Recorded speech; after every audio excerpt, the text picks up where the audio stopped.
Welcome back, everybody. I am glad you're here. So today we're going to be talking about what you need to know before you buy a 1911. Now, I know there's going to be a lot of people who are going to say, well, this would have been nice to know 4 months ago. You're right. I totally deserve that. This is a video I should have made a while ago. But look, I didn't design like a syllabus months in advance of how I was going to do this and the order of operations. So these are coming out as I'm inspired to make them. So here's the basic premise. The 1911 is an old world design. Now, it was way ahead of its time. Obviously, it's still being produced and used for all sorts of people nowadays, and that just kind of proves it's still very viable. You know, you don't really see people walking around with flintlocks and things like that for hunting and fun, but not in like a serious way. And so the 1911 was way ahead of its time, despite what all of the unga bunga plastic trigger mashers might have you believe.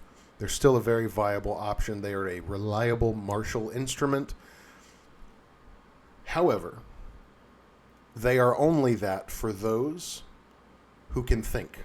But I say frequently, this is a thinking man's pistol. And what do I mean by that? Well, the way guns are marketed to us today, and, you know, Glock kind of changed the game in this, particularly in the early 2000s is when things started to get really weird.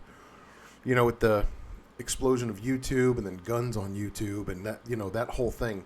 You know, you started to see people throw guns out of helicopters, Glocks specifically, freeze them, shoot them, hit them with hammers, bury them in the ground, light them on fire. Just absurdity, right? Absolute absurdity. And then behind that, you got a bunch of really cool guys who think it's really cool to not clean your gun.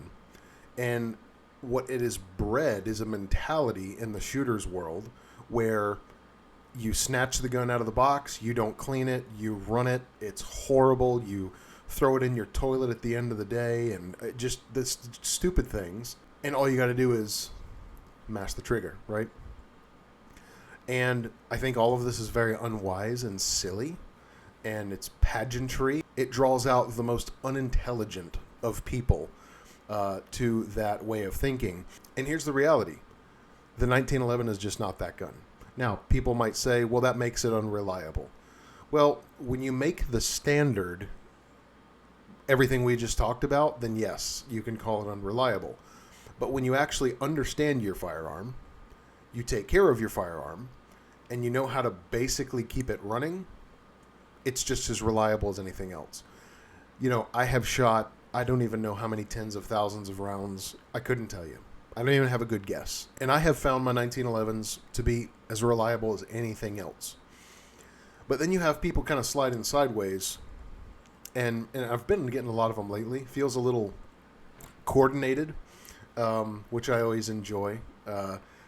I enjoy that there are haters conspiring to try to take down the 1911. It's like, guys, the jury's out. We like it. It works, right? You get people that come in and say, it's an old platform, it's unreliable, it's a bucket of junk and all this stuff. And all they're doing is revealing that they literally know nothing about these guns, right? And the reason they say that is because they've got the unga bunga trigger masher mentality. They want to pull it out of the box and just shoot it and shoot it and shoot it and shoot it until it melts. And then they get their little Boy Scout, I'm a cool guy badge, right? If a firearm requiring maintenance makes it unreliable, then absolutely, the 1911 is unreliable. So, getting to the meat of the video, what you need to know before you buy a 1911, and I'm going to quote Larry Vickers. This will open the conversation nicely. Larry Vickers said in an interview about the HK-45 years ago that the 1911 is an enthusiast's pistol. And what that means is, and well, let me finish his quote, and I might get a few words wrong here, but go look it up. It's a very close facsimile of what he said. He said that it requires you to be your own gunsmith. And if you're unwilling to engage on that level with the 1911, you have no business carrying one. And I completely agree with that. Completely. Well, why is that? Well, because unless you're going to pay $4,000 or $5,000, $6,000 for a fully custom pistol that somebody's already done everything I'm going to tell you should know how to do, then you're going to have to learn how to do this stuff, or you're going to have to take it to somebody who knows how to do it. But very often, factory 1911s may need some extractor work. They might have some weird stuff going on with creep in the trigger. They are all going to need spring replacements. Maybe not all the springs. 99.9% of the time, yes, the recoil spring. I haven't seen one yet with a correct recoil spring. You might have a burr here or there. You're going to have to do a good initial cleaning. You're going to need to change out the stock mags. Most guns don't come with good magazines. And then you're going to have to lubricate them very specifically, and not just once. Not just once. You're going to have to do this regularly, almost like your vehicle. You got to change the oil. You can't just run it for 100,000 miles on the same couple quarts of oil, right? And so if you're not willing to do that, you're going to end up in the camp of people who are very likely going to snatch it out of the box, go to the range. It's going to jam up, very likely, and you're going to be frustrated. And, I get emails all the time about that. And I'm like, guys, look, I'm not trying to be mean at all. I'm really not. But I say this often. If you're unwilling to learn how to do some basic stuff and learn the basic operation of these guns, you shouldn't be carrying them. I'm not saying you shouldn't buy them, right? But they require a little bit of interface. And a good example that I like to bring up on this topic is like carbureted engines, right? Anybody who's ever driven a carbureted truck before knows it's not like today, where you just throw the key in, turn it on, and go. Yeah, sometimes you got to clean the carburetor out. Sometimes you got to get under the hood and fiddle things around, make sure the thing's got spark and air, and you got to know a little bit, right? And we used to be those people. We used to be that country where people understood something. Everything wasn't just plastic microwave right now. I don't want to think, so it's going to require something of you. If you're unwilling to do that and you want to just write the guns off as junk, that doesn't make them junk. What that means is you're unwilling to learn. Again, going back to vehicles, I had a neighbor once who he's outside screaming and kicking his lawnmower because he can't get it to start. Well, the lawnmower's 10 years old. He's never cleaned the carburetor. He doesn't even know what a carburetor is. And he thinks his lawnmower's a piece of junk.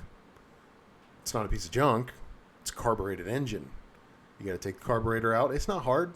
It's a couple little hoses, springs, take the thing off, hose it out with some brake cleaner, throw it back in. Happy days. Takes 30 minutes, right? But see, in the mentality of somebody who, the guy drove a Kia, no offense to Kia owners, but that should tell you everything you need to know. Everything for him is microwave immediate right now. This is the same with like knives, right? I own a bunch of knives that they cost some money. And when they get dull, you don't just throw them into garbage like a razor blade. You actually have to sharpen them and sharpen them correctly because that's a finite amount of material on there, right? Well, if you don't know how to sharpen them, you're going to get one of those dumb little handle sharpener things where you slide the blade through it and it's going to jack your blade up and mess up the profile, and then you're going to think the knife sucks. No, you just don't understand what you're doing. Or you bring it to cooking. You watch somebody try to pan-sear a steak. They don't get it hot enough.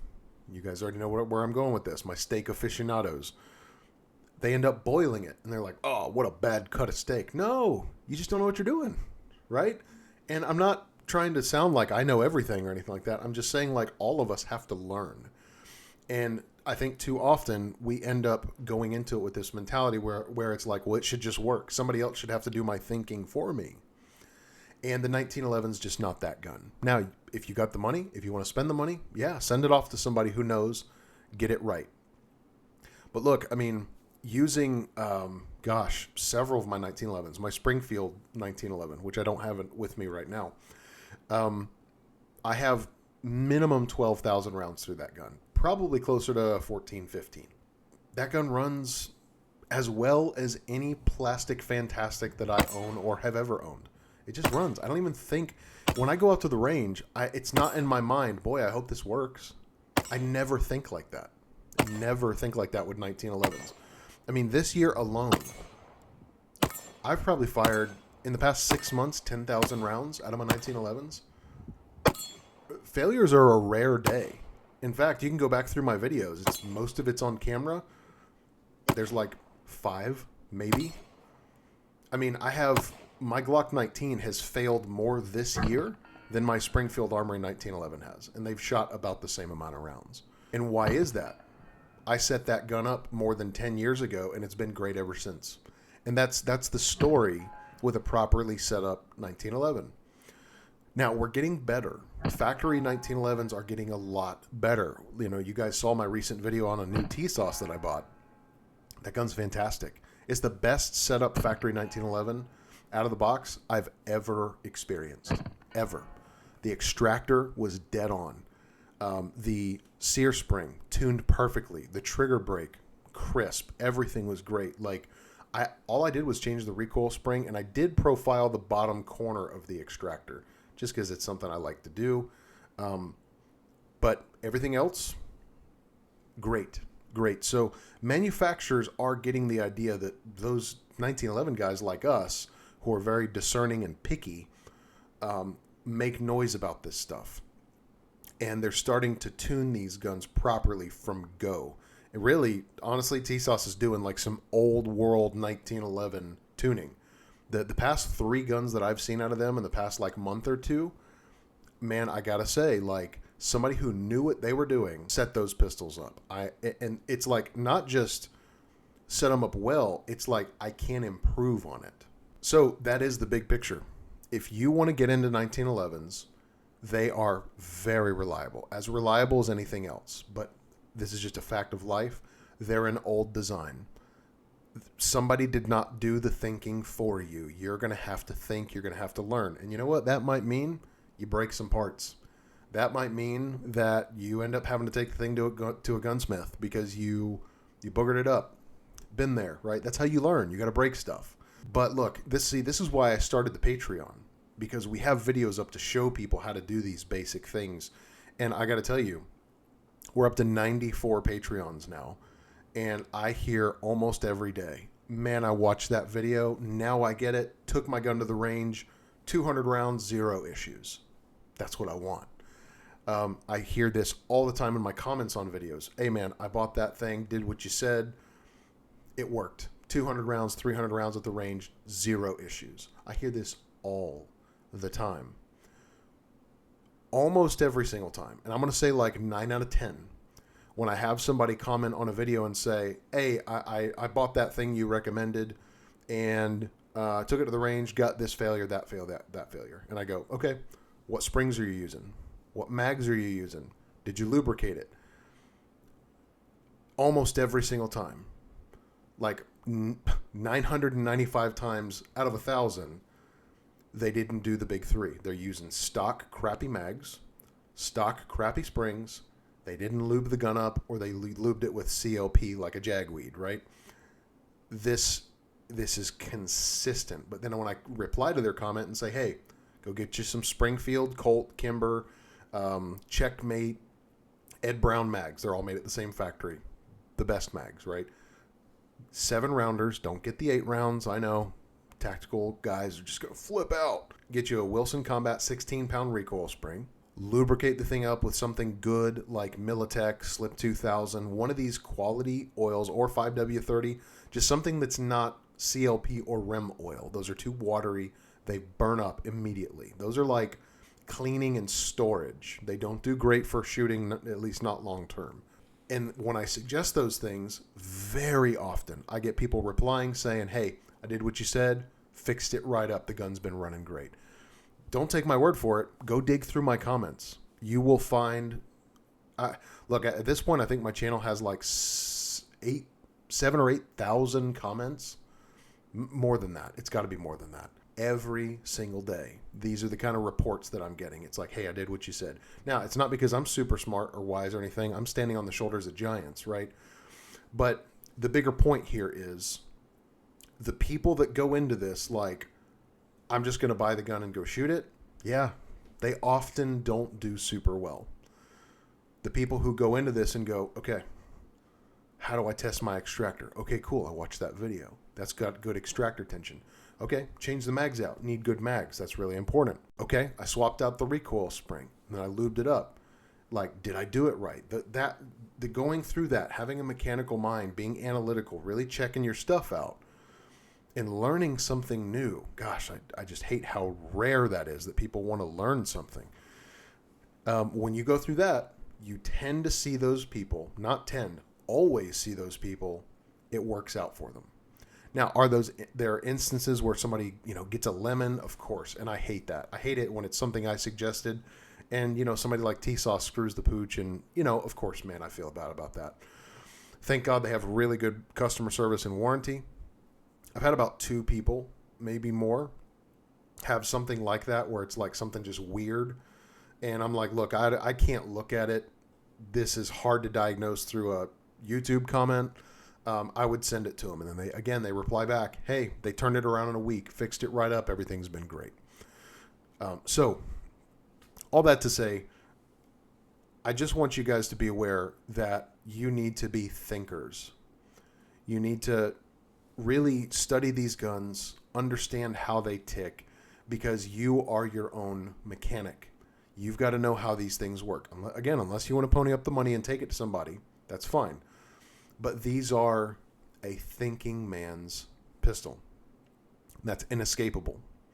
Now, if you want to go get some weird, external extractor, super shorty 9mm double stack, okay, well, that's not a 1911 anymore. It's a 1911 shaped gun. Much like a pickup truck with an EcoBoost engine in it. It's like, that's a truck-shaped car, my friend. No offense. That's just that's how it is. So that's it, guys. I encourage you, be a thinker. Study these guns. And when you do, when you learn them, you know how to diagnose things. You know how to tune things just a little bit. Don't have to be some super expert, right? When you do, you will have the finest lead delivery system that money can buy. There's a reason these guns have stuck around so long. It's not just the history and the prestige. Let me tell you, there's a lot of guns with history and prestige. These have function. Learn the gun. Learn it before you really run it. But when you do, man, you're never going to go back. I don't know anybody who's gotten into 1911s, learned them, tuned them, shot them, and went, it's not for me. It just doesn't happen. So, hope that helped you guys out. Hope that was informative for you. And really looking forward to your comments. All right, everybody. We'll see you on the next one.